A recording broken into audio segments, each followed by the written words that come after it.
Oke, selamat pagi Gan. Ketemu lagi sama saya nih di channel Dukun Tanaman.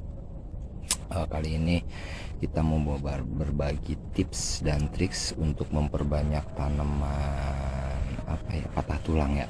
Patah tulang ini banyak manfaatnya kan. Banyak orang yang katanya untuk getahnya bisa buat sakit gigi, liver, ginjal, dan banyak lah. Itu bisa nyari referensi ya dari yang ini. Nah, sekarang saya jelasin dulu kan. Untuk stek dari si tanaman patah tulang ini, kita butuh gunting stek, kalau enggak cutter yang bersih ya kan ya. Dan saya jelaskan dulu,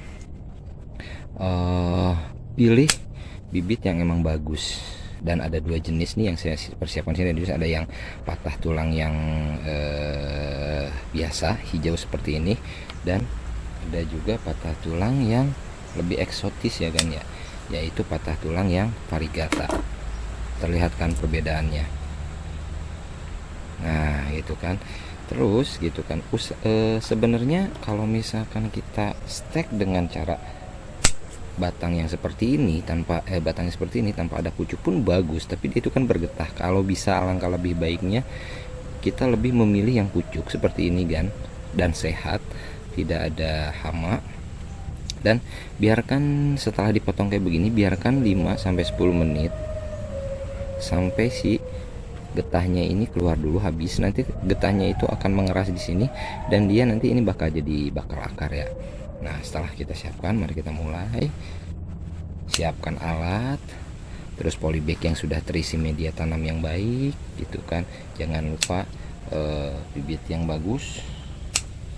Dan satu lagi kan, pemilihan bibit yang bagus itu bukan pemilihan ya, cara mengambil bibit yang bagus atau stek harus di sebelah mana sih, di atas kah, di pangkal, di tengah kah, atau di ujung kah gitu kan. Kalau saya boleh kasih saran, sebenarnya rata-rata semua tanaman itu akar keluar dari sela-sela buku ruas batang ini kan, tapi tidak menutup kemungkinan juga dari sini pun keluar akar. Nah, tapi kalau saya boleh saran, potong dekat dengan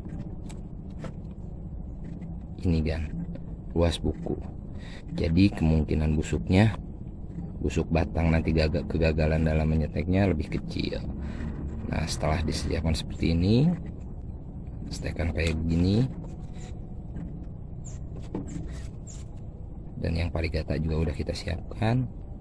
Hati-hati juga kan dalam melakukan steknya kan.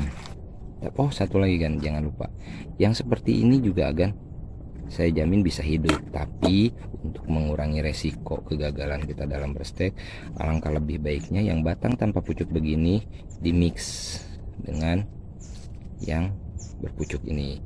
Nah, hati-hati juga dalam menanjak atau menusukkannya ke media tanam. Itu jangan asal langsung begini kan, nanti si ininya akan terluka nih, si ujung batang yang bakal nantinya tumbuh akar ini akan terluka, dan akan mengganggu proses pertumbuhan akar. Alangkah lebih baiknya, kalau tidak punya alat seperti sumpit atau apa, si ujung gunting aja digini dulu kan, dibolongin dulu si medianya, baru kita simpan dan padatkan pinggir-pinggirnya. Untuk apa fungsi memadatkan ini? Agar dia tidak goyang sampai proses dia tumbuh daun. Karena biasanya kegagalan stek cangkok itu setelah turun cangkokan atau begitu proses pertumbuhan akar, tanaman tergoyang, akar yang baru tumbuh, yang baru putih, patah, tanaman ini jadi stres gitu. Lalu lanjut lagi. Dan satu lagi, media untuk stek jangan terlalu keras kan, harus agak lembek, karena agar akar tumbuh dengan mudah. Kita coba yang varigata, kita kasih lubang juga pakai tangan seperti ini juga boleh. Simpan, padatkan pinggirannya. Jangan lupa, kalau Anda berada di tempat yang panas seperti di dataran rendah, siram sehari 3 kali. Tapi kalau Anda berada di dataran tinggi seperti pegunungan yang udaranya agak dingin, cukup sehari 2 kali, tapi standarnya sehari 3 kali, pagi, siang, sore, sampai pertumbuhan akarnya maksimal. Oke, tips stek dan memperbanyak tanaman patah tulang yang biasa dan yang variegata dari Dukun Tanaman. Cukup sekian, semoga bermanfaat. Cayo.